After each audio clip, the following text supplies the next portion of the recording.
हरे कृष्णा। तो हम कृष्ण भावनामृत की प्राप्ति इस ग्रंथ से चौथा अध्याय भगवान श्री कृष्ण को यथारूप जानना, इस अध्याय को आज प्रारंभ करेंगे। इस अध्याय में हम देखेंगे भगवान कृष्ण के विषय में वर्णन किया गया है। भगवान कृष्ण को यथारूप हम कैसे जान सकते हैं, भगवान तत्व क्या है, भगवत तत्व क्या है, उस विषय में व्याख्या की गई है। उस पर हम चर्चा करेंगे इस अध्याय में। तो हम शुरू करते हैं। पूर्ण पुरुषोत्तम परमेश्वर की स्तुति करने के लिए हमें किसी उच्च शैक्षणिक योग्यता की आवश्यकता नहीं है। हमारी सामाजिक अथवा बौद्धिक स्थिति कुछ भी हो, हम प्रार्थना कर सकते हैं। हमें बड़ा विद्वान या पंडित होने की आवश्यकता नहीं है। ये भी आवश्यकता नहीं है कि हम अपनी प्रार्थना को सुंदर चुने हुए शब्दों में व्यक्त करें जो कवित्वपूर्ण और अलंकारपूर्ण हो। इनमें से किसी की आवश्यकता नहीं है। यद्यपि यह ऐसी हो तो बहुत उत्तम है। हमें केवल अपने भावों को व्यक्त करना होता है, किंतु ऐसा कर सकने के लिए हमें अपनी स्थिति का ज्ञान होना आवश्यक है। तो स्थिति का ज्ञान क्या है, उस विषय में हम चर्चा करेंगे। तो यहाँ पर क्या बात बताई गई है कि देखिए, भगवान कृष्ण की भक्ति करने के लिए हमें किसी कुछ उच्च शैक्षणिक योग्यता की बिल्कुल ज़रूरत नहीं है। ऐसा जगत में जिसके ये गलत फहमी है, गलत धारणा है कि भगवान की भक्ति करने के लिए बहुत योग्यता की ज़रूरत है, बहुत पढ़ा लिखा होना चाहिए, ये सब बिल्कुल बकवास है। कि अगर हम अच्छे से पढ़ाई नहीं करेंगे, अच्छे से भौतिक पढ़ाई नहीं करेंगे, भौतिकता में बहुत डिग्री जब तक प्राप्त ना कर लेते हैं, तब तक हम शास्त्र समझ नहीं पाएंगे, भगवत गीता समझ नहीं पाएंगे, एट्सेट्रा एट्सेट्रा। हम आगे प्रगति नहीं कर पाएंगे, ऐसा हम सुनते हैं। किंतु यह गलत बात है, बिल्कुल गलत है।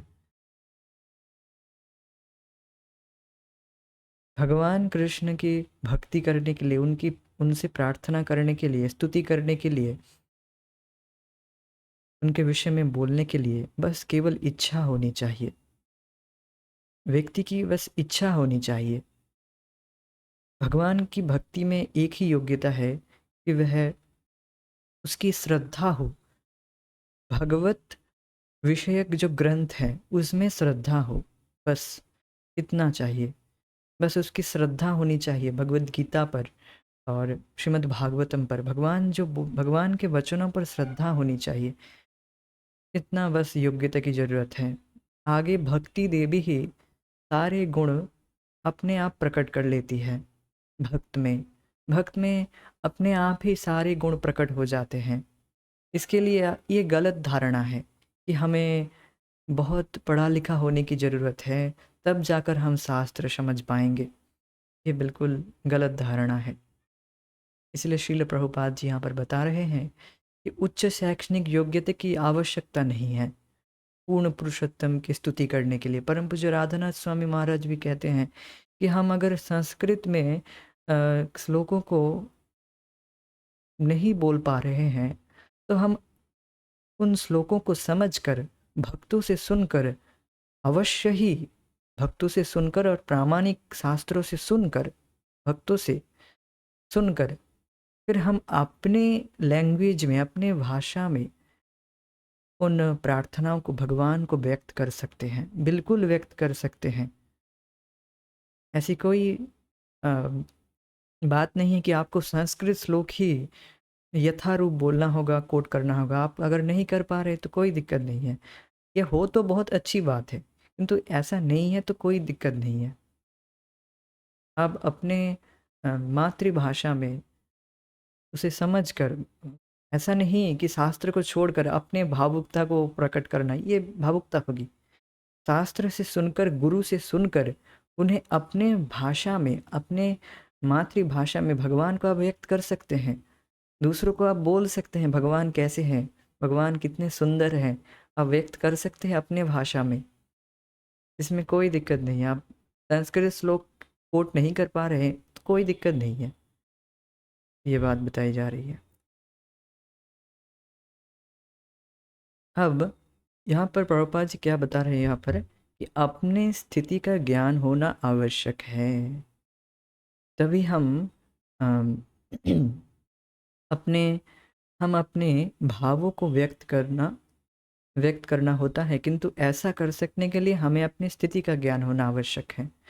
हम हमें अपने भावों को व्यक्त करने के लिए अपने स्थिति का ज्ञान होना आवश्यक है। उस स्थिति का ज्ञान के लिए हमें प्रामाणिक रूप से शास्त्र सुनना होगा। जैसे यहाँ पर देखिए बताया गया है कि अपने स्थिति का ज्ञान हो जाने पर हमारी अनुभूतियाँ सच्चे रूप से स्वतः अभिव्यक्त हो सकती हैं। अपने स्थिति का ज्ञान हो जाने पर हमारी अनुभूतियाँ, हम जो अनुभव कर रहे हैं, सच्चे मायने में, सच्चे रूप में, स्वतः मीन्स नेचुरली अभिव्यक्त हो सकती है। हम जगत में प्रार्थना तो कर ही रहे हैं, निरंतर कुछ ना कुछ, यह चाहिए वो चाहिए। वास्तव में वो प्रार्थना कम डिमांड है, ये चाहिए वो चाहिए। तो ये सही मायने में प्रार्थना नहीं हुई है। सही मायने में जब हम प्रार्थना कब कर पाएंगे, जब हम अपनी स्थिति को समझ पाएंगे। आप कह सकते हैं अपनी स्थिति को समझना मतलब, अपनी स्थिति को समझना मतलब हम हमें यह जानना होगा कि हम है कौन। अर्थात हम केवल यही प्रार्थना कर रहे हैं कि हमारी हम गोरे हैं या फिर हम काले हैं तो गोरे होना चाहते हैं, भौतिक प्रार्थना कर रहे हैं। जैसे एक कथा है, एक कहानी है, एक स्टोरी भक्त लोग बोलते हैं कि एक बुढ़िया वो अपने अपने कुछ सामान को, बहुत भारी सामान रहता है, गठरी कहते हैं उसको, तो उसको एक कंधे में ले जा रही थी। तो उसे बहुत परेशानी हो रही थी, तो वो उसको नीचे उतार कर भगवान से प्रार्थना करने लगी कि मुझे, ये भगवान, ये जो गठरी है इसको मेरे बाएं कंधे से दाएं कंधे में रख दीजिए। भगवान जब प्रकट हुए तो भगवान को इस तरह से वो है प्रार्थना करने लगी। तो भगवान, साक्षात भगवान सामने हैं। तो अगर हम अपने स्थिति को नहीं जानेंगे तो हम यही सब प्रार्थना करने बैठ जाएंगे कि हमारा बच्चा फर्स्ट नहीं क्यों नहीं आया, हमारा बच्चा तो 6th रैंक क्यों आ गया है, और हमारा ये इसका तबीयत खराब है, वो है वे हैं। तो यही सब प्रार्थना हम करते रहेंगे, जो प्रार्थना जायज़ नहीं है। सच्चे मायने में वे प्रार्थना नहीं है, क्योंकि ये सब क्षणिक है और कुछ समय के लिए है। मतलब ये केवल एक भ्रम है। इन सब विषयों के लिए प्रार्थना नहीं करनी चाहिए भगवान से। ये सब तो भगवान, ये तो जो होना है वो तो होगा ही। मतलब ये तो भौतिक जो कंडीशन है, ये सब इन सब के लिए भगवान से प्रार्थना नहीं करना चाहिए। तो हम जब अपने स्थिति को सच्चे रूप से समझ पाएंगे, अब हम अपने संबंध को भगवान से समझ पाएंगे कि हमारा संबंध तो भगवान से है।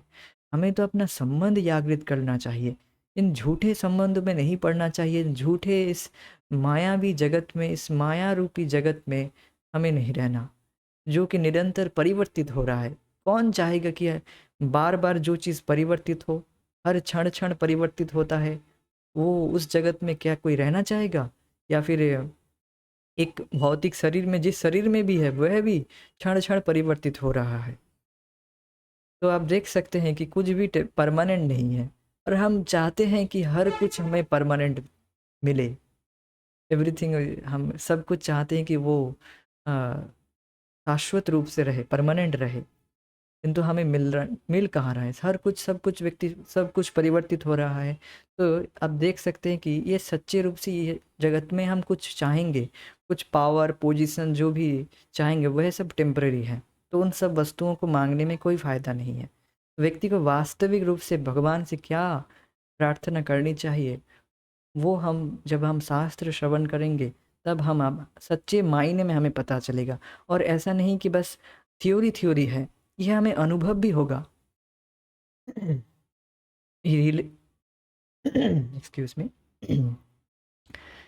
और हमारी अनुभूतियाँ सच्चे मायने में तब हम व्यक्त कर पाएंगे भगवान से। गोस्वामी, जो गोस्वामी जन हैं अर्थात भगवान के शुद्ध भक्त हैं, वे भगवान से प्रार्थना कर क्या कर रहे हैं कि मैं तो मल के कीड़े से भी पतित हूँ, उससे भी ज़्यादा हीन हूँ, और मेरा तो कोई और कोई शरण नहीं है, केवल आप ही मेरे शरण हैं। वो जो गोस्वामी हैं वे इस तरह से अनुभव कर रहे हैं कि हाँ, सबसे ज़्यादा पतित पतित हैं हम, इस तरह से वो अनुभव कर रहे हैं तो हम भी सब, हम सबसे ज़्यादा पतित, किंतु हम वो अनुभव नहीं कर पा रहे। वो अनुभूति तब आएगी जब हम भगवान की भक्ति करेंगे अच्छे से, नाम जप अच्छे से करेंगे, बढ़िया से अच्छे से नाम जप करेंगे, तो धीरे धीरे वो अनुभूति सच्चे रूप से, स्वतःस्फूर्त रूप से, ऐसा नहीं कि हमें दिखावे की दिखावटी के लिए ऐसा कहे कि हम पतित हैं, वो हैं, ऐसा हम जब नए नए भक्त जुड़ते हैं वो ऐसा सुनते हैं, वो ऐसा गीत गाने लगते हैं।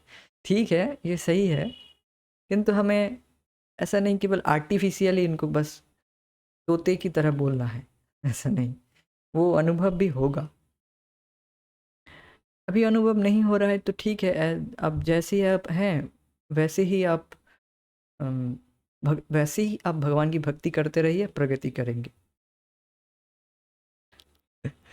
हाँ, ये सब गीत गाना नहीं चाहिए। तो हमारी स्थिति क्या है, भगवान श्री चैतन्य ने अपने शिक्षाष्टकम में शिक्षा दी है। मिनट, बहुत सुंदर अब विषय आ रहा है, बहुत ध्यान से। शिक्षाष्टकम में इसकी शिक्षा दी है। उन्होंने निम्नलिखित शब्दों में हमें सिखाया है कि प्रार्थना कैसे करनी चाहिए। न धनम न जनम न सुंदरिम कवितां जगदीश कामये मम जन्मनि जन्मनीश्वरे भवताद्भक्तिरहैतुकी त्वयि। न धनं न जनं न सुन्दरीं कवितां वा जगदीश कामये मम जन्मनि जन्मनीश्वरे भवताद्भक्तिरहैतुकी त्वयि।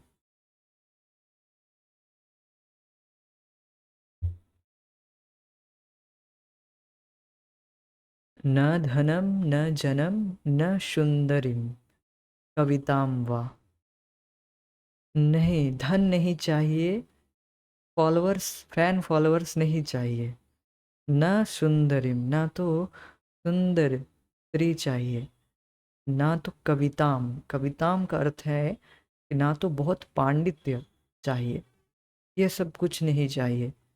हे जगदीश, जगत के स्वामी, जगदीश, जगदीश का, जगदीश शब्द की व्याख्या अब आगे प्रभुपाद जी बहुत ही विस्तार पूर्वक करेंगे। जगदीश अर्थात हम शॉर्ट में व्याख्या करते हैं यहाँ पर। जगत के ईश अर्थात भगवान श्री कृष्ण जगत के ईश हैं, जगत के स्वामी हैं, वह ये सारे वस्तु देने में समर्थ हैं, और उनके पास ये सब ऑपुलेंस, ये सारे ऐश्वर्य असीमित मात्रा में हैं। धन, ख्याति, सौंदर्य और पांडित्य, ये सब उनमें असीमित रूप से हैं, और ये सारे वस्तुएं वह भक्त को दे सकते हैं, किंतु भक्त यह सारे इन सब वस्तुओं की इच्छा कभी नहीं करता है। मम जन्मनि जन्मनीश्वरी, और प्रार्थना करते हैं भक्त कि मेरा जन्म जन्मों जन्मों में मुझे आपकी अहैतुकी भक्ति करने को मिले, बस और कुछ नहीं चाहिए। अहैतुकी भक्ति अर्थात कुछ हेतु ना रखने की इच्छा, अहैतुकी, जहाँ पर कुछ और कोई हेतु ना रहे, अर्थात ये सब धन, जन, सौंदर्य, सुंदरी, या फिर कविता, स्कॉलर के लिए, विद्वान, विद्वत्व के लिए हम भक्ति कर रहे हैं, ये सब, इन सब के लिए भक्ति नहीं करते हैं भक्त। भक्त अहेतु की भक्ति करते हैं, अर्थात केवल भगवान की प्रसन्नता के लिए, भगवान प्रसन्न हो जाए बस, यही कामना रखते हैं। और इसी तरह से भक्त भक्ति करते रहना चाहते हैं जन्मों जन्मों तक। हर जन्म में, चाहे उन्हें कीड़े के रूप में भी क्यों ना जन्म मिले, किंतु उसे बस अहेतु की भक्ति करने मिले। भक्त किसी की भी कुछ भी नहीं चाहते। प्रभुपाद जी बताते हैं भक्त भी हम भी, अर्थात हम भी शून्यवादी हैं। किस तरह से? हम अन्याभिलाषित शून्य में हैं। हम कोई भौतिक इच्छा नहीं रखते, हम बस यही चाहते हैं कृष्ण प्रसन्न हो जाए। और अब देखेंगे कि ये बहुत ही प्रैक्टिकल है।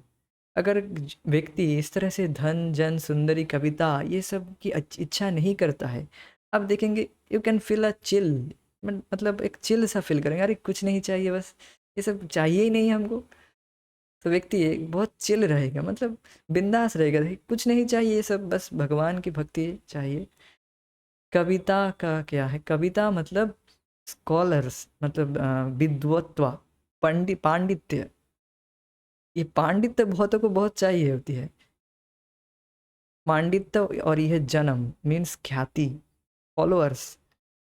धन नहीं चाहिए, ठीक है, धन भी नहीं, कोई कोई नेग्लेक्ट कर देता है तथाकथित वैराग्य प्रस्तुत करने के लिए। सुंदरी भी नहीं चाहिए, ठीक है, और किंतु यह जन अर्थात फॉलोअर्स बहुत चाहिए। ये होता है, या तो फॉलोअर्स नहीं चाहिए तो पांडित्य चाहिए, विद्वत्ता चाहिए, कि लोग समझे कि मैं कितना बड़ा पंडित हूँ, कितना बड़ा विद्वान हूँ। तो यह सब की इच्छा नहीं करता है भक्त। जगदीश काम है, जगदीश काम है। जगदीश की व्याख्या आगे प्रभुपाद जी बहुत विस्तार से करेंगे, क्योंकि ये इस अध्याय का नाम ही है भगवान कृष्ण को यथारूप जानना। तो जगदीश की व्याख्या की जाएगी। देखिए इस श्लोक, ये बहुत सुंदर श्लोक है। अब मैं जब भी मेरा तो यह अनुभव है कि मैं जब भी शिक्षाष्टकम के श्लोकों को गाता हूँ, आई फील वेरी एनलाइटेंड, मतलब बहुत ही ज़्यादा अच्छा लगता है। और इतना ही बताऊँगा बस, बहुत अच्छा लगता है। और शिक्षाष्टकम श्लोक जो है वह स्वयं साक्षात भगवान कृष्ण श्रीमन चैतन्य महाप्रभु के रूप में इन श्लोकों को दिए हैं हमको, इन श्लोकों की रचना किए हैं साक्षात। तो प्रभुपाद जी बताएंगे कि जगदीश शब्द यहाँ पर उपयोग किया गया है। क्या महाप्रभु ऐसे ही जगदीश शब्द यहाँ पर रख दिए हैं? तो बताएंगे नहीं, जगदीश अर्थात भगवान जो जगत की नियंता है। आगे व्याख्या की जाएगी, मैं थोड़ा सा बता देता हूँ कि हम अपने आप को जगत की नियंता मानते हैं, हम अपने आप को जगत के स्वामी मानते हैं, और इसीलिए हम ये सब धन जन सुंदरी कविता यही सब चाहते हैं, और अपने आप को कंट्रोलर मानते हैं, अपने आप को नियंता मानते हैं, जबकि हम नियंत्रित हैं और बहुत ही इनसिग्निफिकेंट हैं, हम बहुत ही नगण्य हैं। किंतु हम अपने आप को जगदीश मानते हैं, अपने आप को जगत के स्वामी मानते हैं। तो यही धारणा गलत है। यहाँ पर बताई गई है ना कि हमें अपने स्थिति को जानना जरूरी है, तभी हम वास्तविक रूप से प्रार्थना कर पाएंगे। तो हमारी स्थिति यह है कि हम नियंता नहीं हैं, हम नियंत्रित हैं, और जगदीश भगवान श्री कृष्ण परम नियंता है। तभी हम वास्तविक रूप से इन प्रार्थनाओं को फील कर पाएंगे, अनुभव कर पाएंगे कि हाँ, तब हम प्रैक्टिकली हम इन प्रार्थनाओं को कर पाएंगे। मतलब you can feel that in your heart. अभी ऐसा नहीं, मैं अभी बोल रहा हूँ कि मेरी यह सब कुछ इच्छा नहीं है। अब हम भी पूरी तरह से शुद्ध नहीं हुए हैं, ये बात हम बता देते हैं आपको, अगर नहीं पता होगा। ऐसी बात नहीं है कि मेरे हृदय में ये सब की इच्छा नहीं है। कुछ मात्रा में, बहुत, मैं ये कह सकता हूँ कि भगवान की भक्ति करने से इन इच्छा, मतलब ऐसा नहीं कि मैं निरंतर यही सब इच्छा करता रहता हूँ, जो मिल गया बस, नहीं मिला मिला, कोई दिक्कत नहीं है, ये बात है। किंतु यह बात भी नहीं है कि अब नहीं चाहिए, ऐसी स्तर पे तो मैं नहीं हूँ। किंतु ये ऐसा स्तर हम प्राप्त कर लेंगे जब हम अहेतुकी भगवान की भक्ति करते रहेंगे।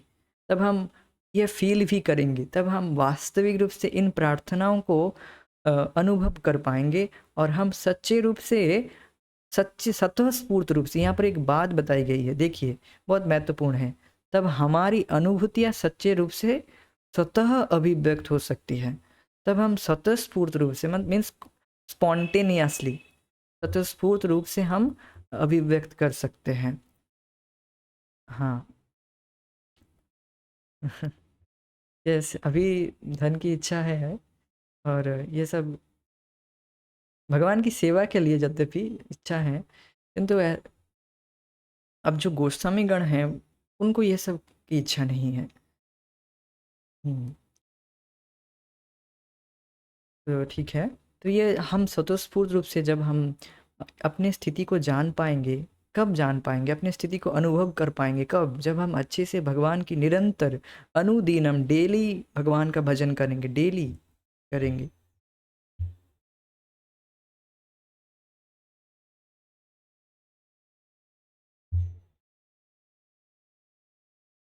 तो यहाँ पर हम इसका अनुवाद को पढ़ लेते हैं।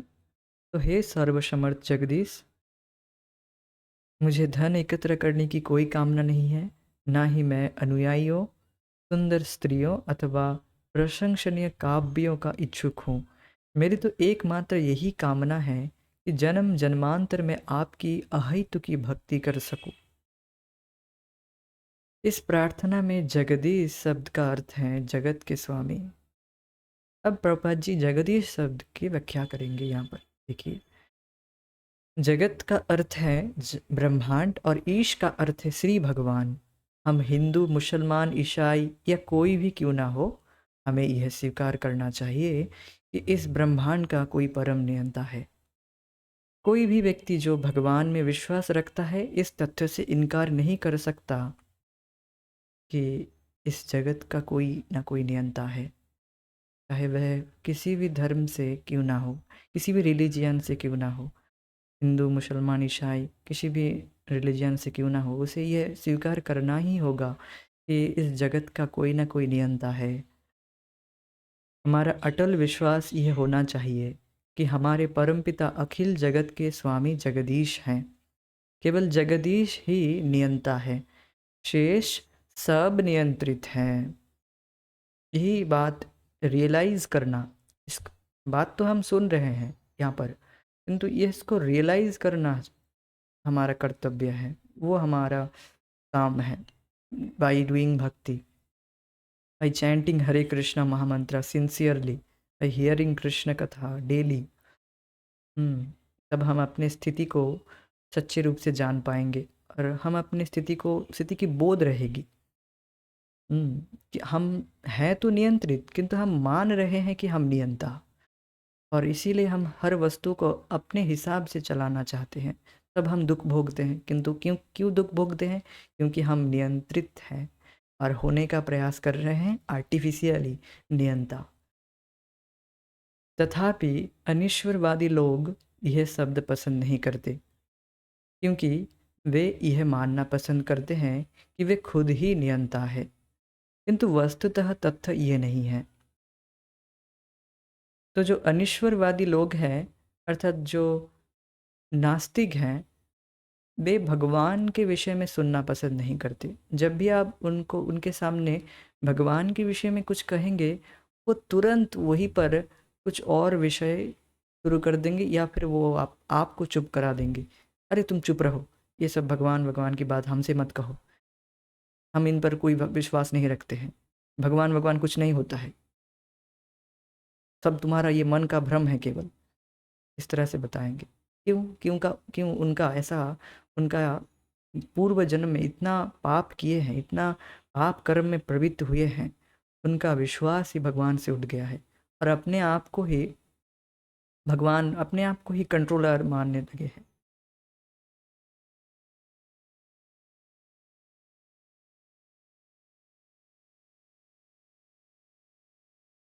तो जो अनिश्वरवादी लोग हैं, वह यह सब सुनना पसंद नहीं करते कि भगवान है, भगवान के शरण में जाना चाहिए, भगवान की भक्ति करना चाहिए, वो ये सब सुनेंगे भी नहीं, सुनना बिल्कुल पसंद नहीं करते।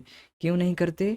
क्योंकि वह गुणों के द्वारा प्रभावित है और भगवान को देख नहीं पा रहे हैं। गुणों के चश्मा उनके आँखों के सामने लगा हुआ है, इसलिए वो भगवान को देख नहीं पाते हैं। मीन्स भगवान पर विश्वास उनका नहीं रहता है।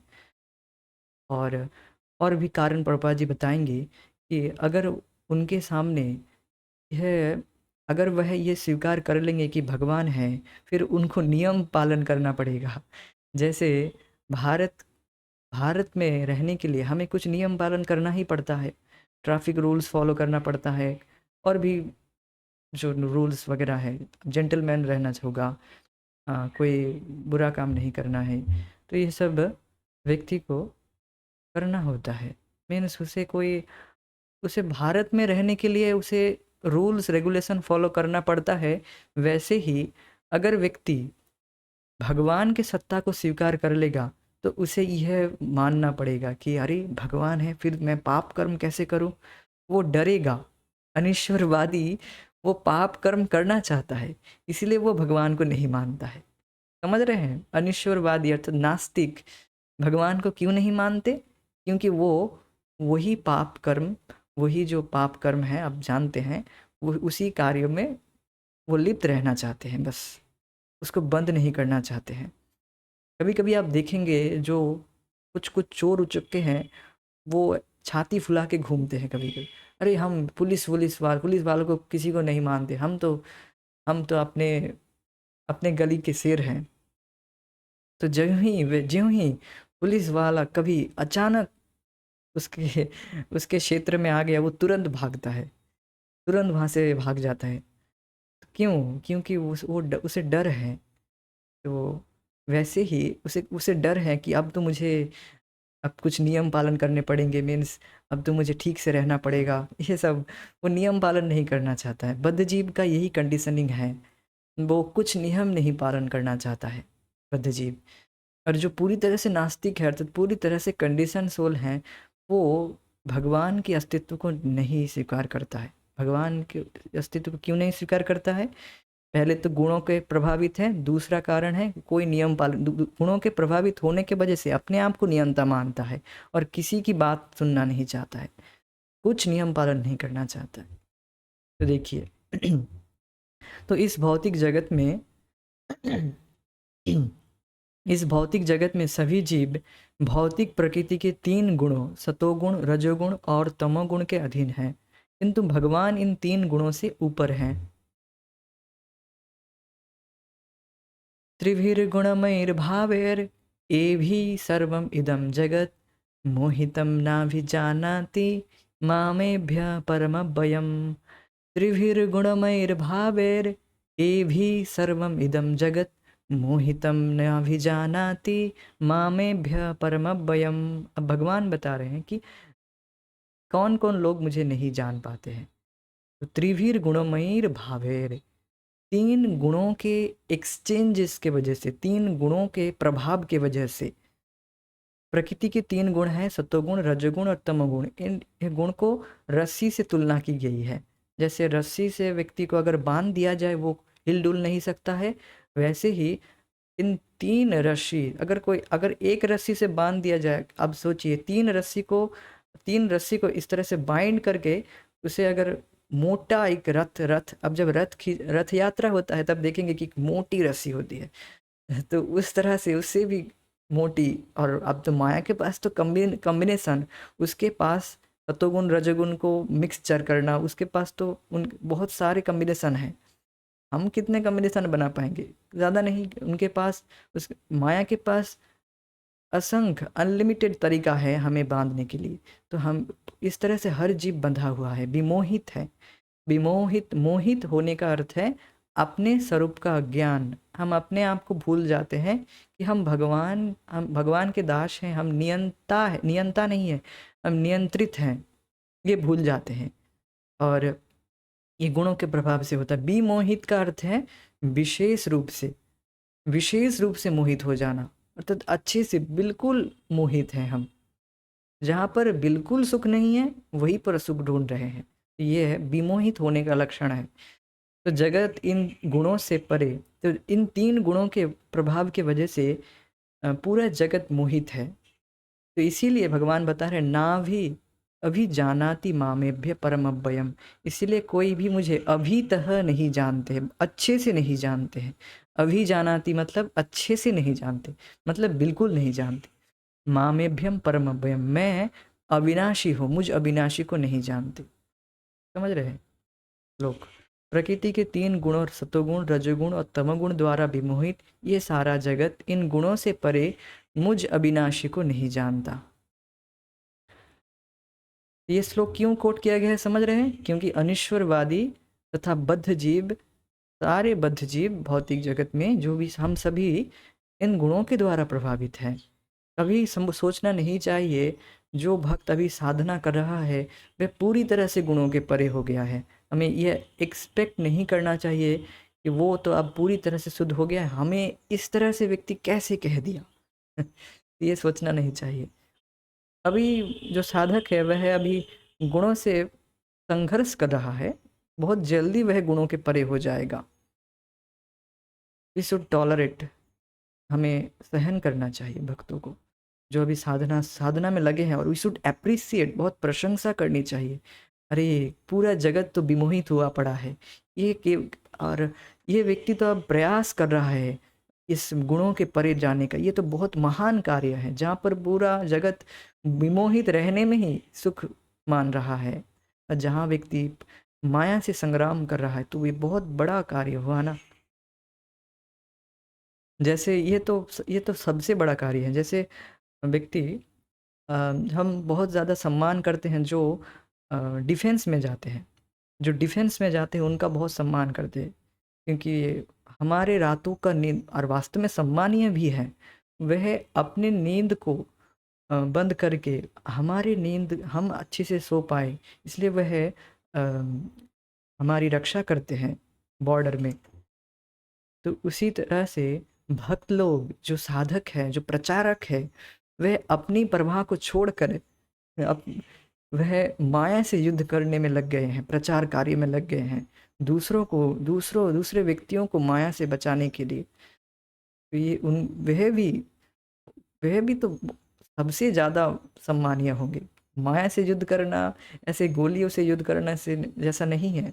माया से युद्ध करना means it is so tough.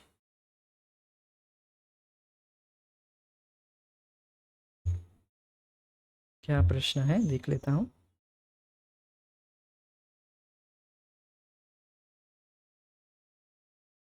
कैसे पता चलेगा कि कोई गुणों के परे परे हैं, परे हैं? कैसे पता चलेगा कोई गुणों के परे हैं? जो पूरी तरह से हर वक्त 24 आवर्स भगवत भजन में लगा रहता है, वे गुणों के परे हैं। और कैसे पता चलेगा? जो व्यक्ति भगवान के भजन में, भगवान की भक्ति में 24 घंटा लगा है, वह गुणों के परे है। समझ रहे हैं?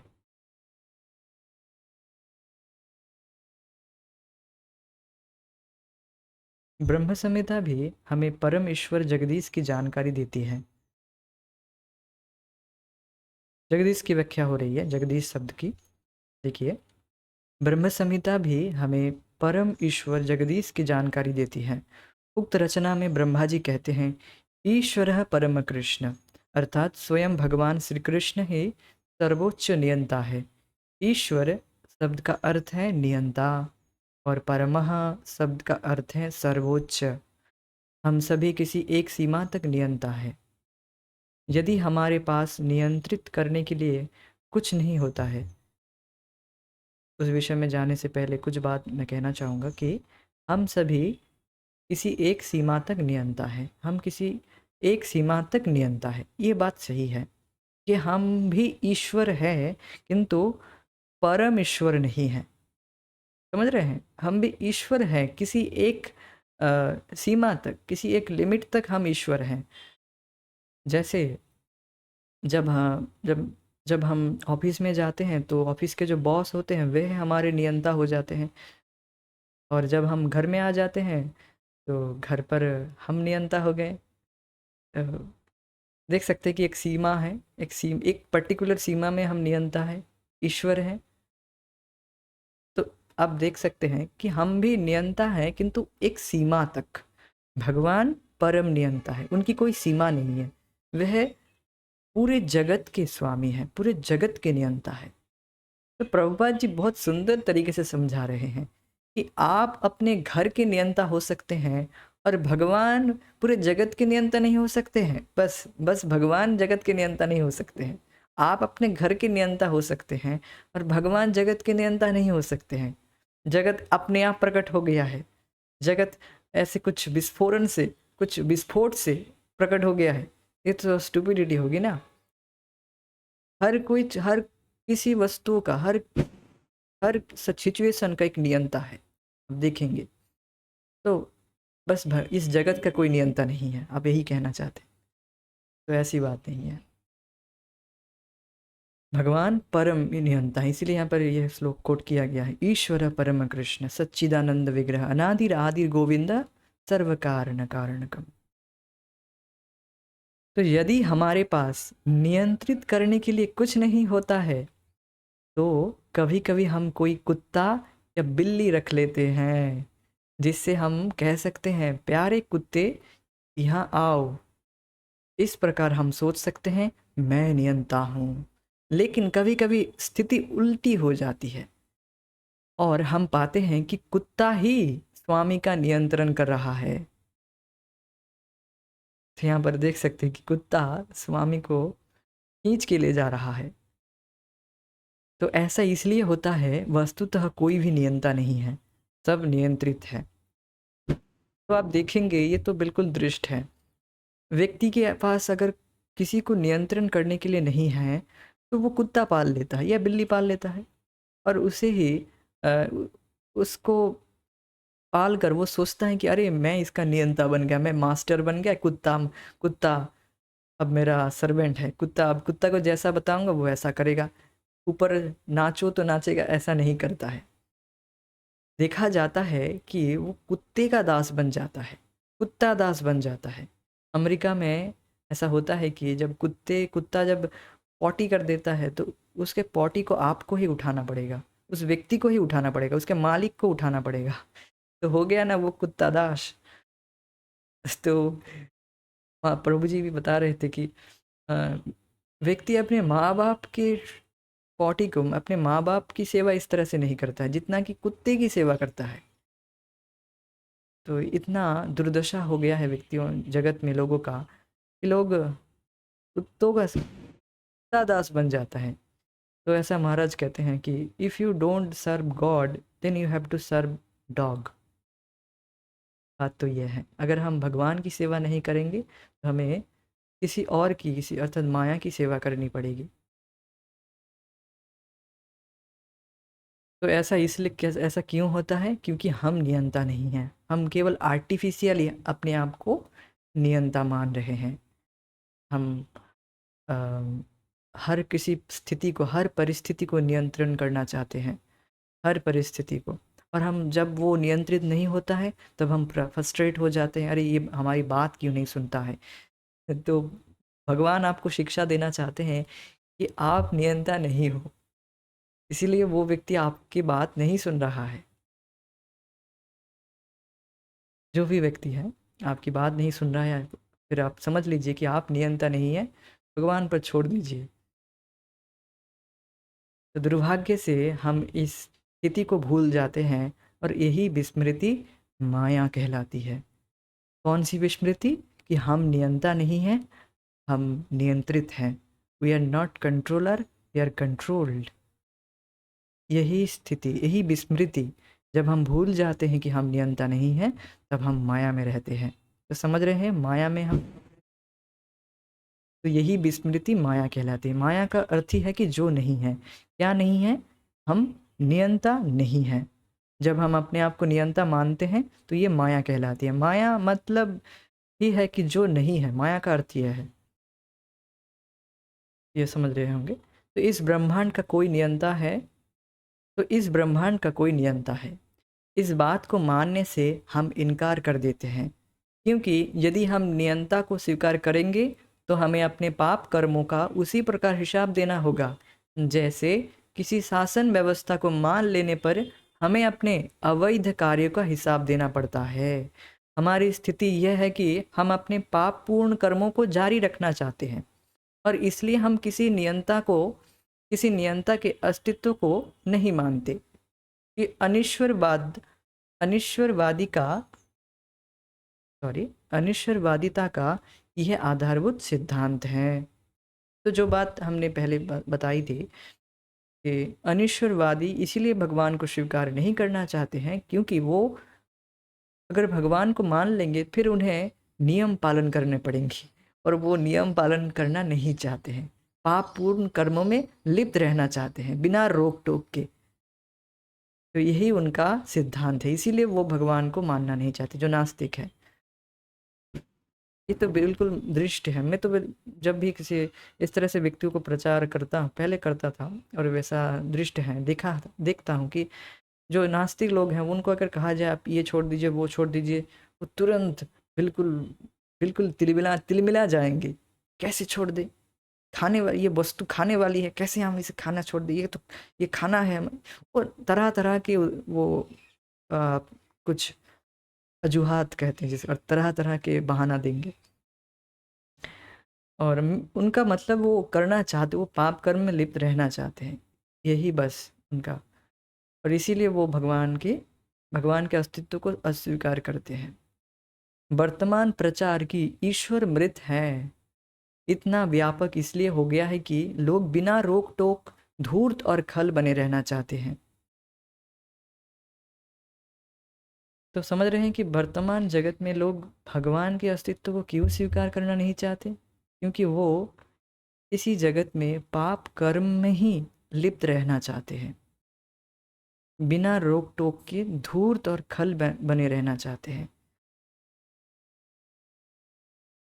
अब धूर्त और खल का शब्द की व्याख्या हमने की थी कि धूर्त अर्थात छल चातुरी करना, खल बने रहना चाहते हैं, अर्थात दिखावा करते हैं कि बाहर हम बहुत शुद्ध जीवन जी रहे हैं, अरे हम तो जेंटलमैन हैं। और दिखाते हैं कि हमारा जो संस्कृति है ये सबसे ऊंचा है। ये नहीं खाना वो नहीं खाना, ये जो नियम पालन आदि करते हैं ये सब गंवार है, इनका स्टैंडर्ड बहुत नीचा है। तो वो इस तरह से मानते हैं क्योंकि वो इन्हीं पाप कर्म में लिप्त रहना चाहते हैं, इसीलिए वो कोई रोक टोक नहीं चाहते हैं। इवन डॉक्टर्स भी आपको कहेंगे कि जो चाहे खाओ, जो चाहे जो मन में आए वो खाओ और मेरे पास आते रहो, चाहे वो खाते रहो मेरे पास आते रहो। तो इस तरह से देखेंगे लोग धूर्त बने रहना चाहते हैं। ठीक है, हम दवा दे देंगे वो ठीक हो जाएंगे, आप जो चाहे वो जो मन में आए वो खाओ, कोई रोक टोक नहीं। तो जो वास्तविक वैद्य होगा वह परहेज बताएगा, जो वास्तविक वैद्य होगा वह परहेज बताएगा। जो वास्तविक वैद्य नहीं होगा वह आपसे छल करेगा, धूर्त होगा वह, और वह कोई रोक टोक नहीं बताएगा। ऐसे तो हमारा बिल्कुल बिल्कुल यह अनुभव है, एक्सपीरियंस है। एक डॉक्टर हमारे गांव में रहते हैं, वो इस तरह से ईश्वर को नहीं मानते हैं और डॉक्टर हैं। सोचिए किस तरह से डॉक्टर हैं। जो भी हो वो इलाज तो करते हैं, ठीक ठाक करते हैं थोड़ा बहुत। वो इस तरह से ईश्वर के अस्तित्व को बिल्कुल मानना नहीं चाहते और उनसे अब वो क्यों मानना नहीं चाहते, क्योंकि वो बिना रोक टोक के अपना जो पाप कर्म है उसमें लिप्त रहना चाहते हैं। मैंने उन्हें ये आर्गुमेंट दिया, अगर व्यक्ति कि इस पाप कर्म में लिप्त रहेगा तो व्यक्ति और ज़्यादा उसमें तो और ज़्यादा लिप्त होता जाएगा, वो कभी उससे बाहर ही नहीं निकल पाएगा। वो जो पैच है, वो जो एक क्या क्या एक सर्कल है, एक चक्र है, वो चक्र व्यूह में ही फंस जाएगा उस पाप कर्म में। क्यों क्यों क्यों फंस जाएगा, क्योंकि आप देख रहे हैं कि अनिश्वरवादी पाप कर्म करना बंद नहीं करना चाहते हैं, अर्थात वो उसी कार्यों में लिप्त रहना चाहते हैं, अर्थात वो कभी मुक्त होना ही नहीं चाहते हैं। वो नरक का दुख भोगना ही उनके लिए बिल्कुल बराद्य है। तो वो चाहते ही हैं कि वो दुख भोगे, और भक्त लोग लगे पड़े हैं उनको उनको उनका उद्धार करने के लिए, उनको कैसे भी हो भगवान की भक्ति में जोड़ने के लिए। और ये लोग लगे पड़े हैं नरक की ओर भागने के लिए। कृष्ण की ओर नहीं भागेंगे, वो नरक की ओर भागेंगे। तो इस तरह से वो धूर्त बने रहना चाहते हैं, खल बने रहना चाहते हैं। ईश्वर के अस्तित्व को नकारने के पीछे यही मूल कारण है। लेकिन ईश्वर के अस्तित्व से हम चाहे कितना भी इनकार करें, उनकी मृत्यु नहीं होगी। इस संबंध में एक बंगाली कहावत है, शकुनेर शापे शकुनेर अभिशापे गोरु मरे ना। अर्थात गिद्ध के साप से गौ नहीं मरता है, गाय नहीं मरती है। शकुन शब्द का अर्थ है गिद्ध। गिद्ध को मृत पशुओं के विशेषकर गाय के मृत शरीर को खाना पसंद है। कभी कभी गिद्ध को कई दिनों तक कोई मरा हुआ पशु नहीं मिलता, इसलिए यह कहावत है कि गिद्ध गाय को मरने का श्राप देता है। तो देखिए यहाँ पर गिद्ध जो है वो गाय को श्राप दे रहा है, तो बस ये मर जा रे, अरे तू मर जा। तो देखिए जो नास्तिकतावादी लोग हैं वह अपने पाप कर्म को करना बंद नहीं करना चाहते हैं, इसीलिए वह इस तरह से कहते हैं भगवान नहीं है। अरे भगवान भगवान कुछ नहीं है, गॉड डजंट एग्जिस्ट, भगवान नहीं है। और वह इस तरह से खुल्लम खुल्ला बताएंगे अपने अनिश्वरवादी फॉलोअर्स को कि देखो, अगर भगवान है, इफ गॉड एग्जिस्ट, तो मैं अभी मर जाऊं। देखो मैं मरा नहीं हूं ना, भगवान नहीं है। तो इस तो उनको बताओ कि तुम जैसे चींटियों को मारने के लिए भगवान आएंगे? इतने बड़े, अब तो तुम इतने इतने ज़्यादा हिरण्यकशिपुर बन गए, अब तुम्हें मारने के लिए अब भगवान को अवतरित होना पड़ेगा। इतने बड़े दुष्ट भी नहीं हुए अभी तक, अब उतना बड़ा खल तो बन के दिखाओ, फिर भगवान आएंगे।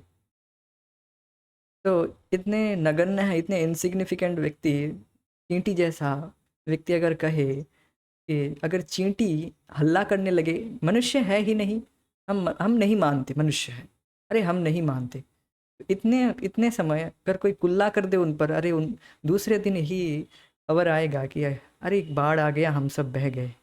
तो ये सब ऐसी ही हमारी स्थिति है। कि हम भगवान के अस्तित्व को नहीं मानते हैं, और ये वो बहाना देते रहते हैं। और जो अनिश्वरवादी लोग हैं, वो खासकर अनिश्वरवादी लोग इस तरह से कहते हैं भगवान नहीं है। भगवान कौन देखा है, तुमने देखा है क्या? फिर दिखाओ भगवान को, फिर मानेंगे। तो उनको बताओ कि तुम्हारे देखने से ये भगवान है या नहीं है, यह होगा। मतलब भगवान तुम्हारे देखने से देखने पर निर्भरशील है। तुम्हारे आंखें अब वो इतने बड़े शुद्ध व्यक्ति हो गए हैं कि भगवान को देखेंगे। उनको बताओ कि आ, बिल्कुल पास अपने टेक्स्ट को, कुछ लिखावट को बिल्कुल पास ला के दिखे, पढ़ के दिखाइए, और बहुत दूर भी पढ़ के दिखाए, फिर माने भगवान को देखने की बात।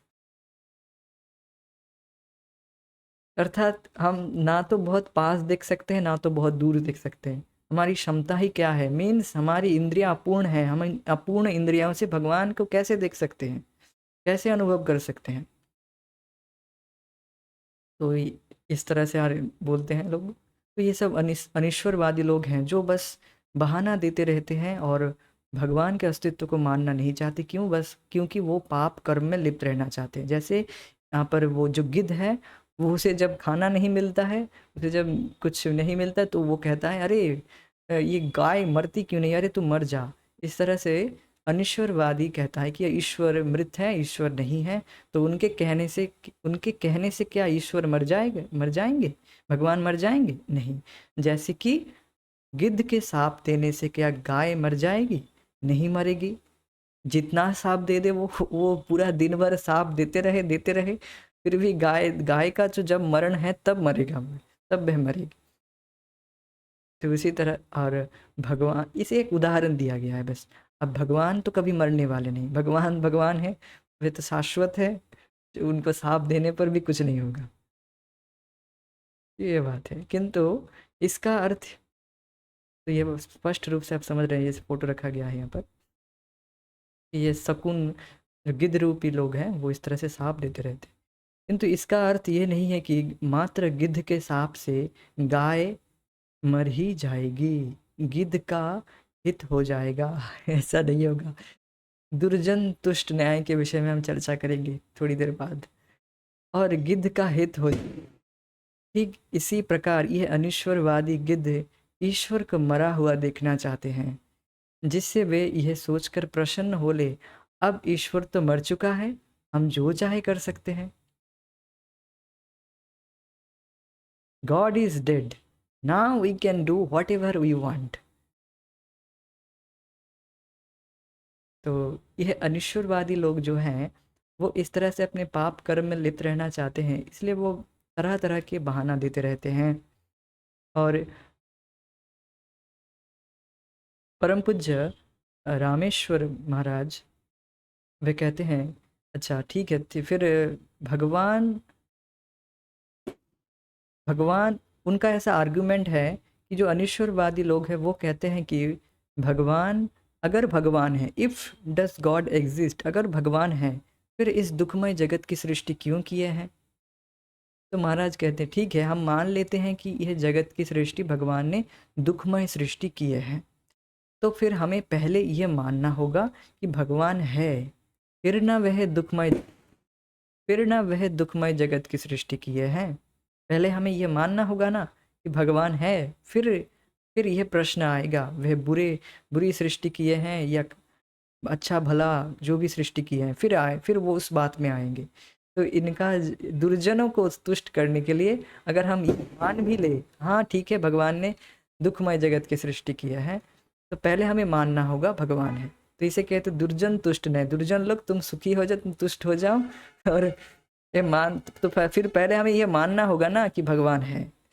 तो ये बात है। तो इस तरह से दुर्जन लोग हैं वो तरह तरह के बहाना देते रहेंगे, उनसे हमें आर्ग्यू नहीं करना है, हमें बस अपने भक्ति में दृढ़ रहना है, अपने आप को स्ट्रांग बनाना है। उनसे हम आर्ग्यूमेंट करते नहीं रहेंगे, कि बस हम और दृढ़तापूर्वक श्रद्धा से भगवान की भक्ति कर पाए। ये सब आर्ग्यूमेंट शास्त्र में दी गई है और हमें उन्हें सुनना चाहिए, पढ़ना भी चाहिए।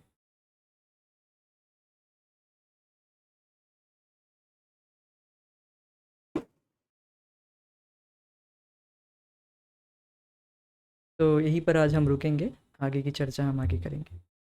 हरे कृष्ण।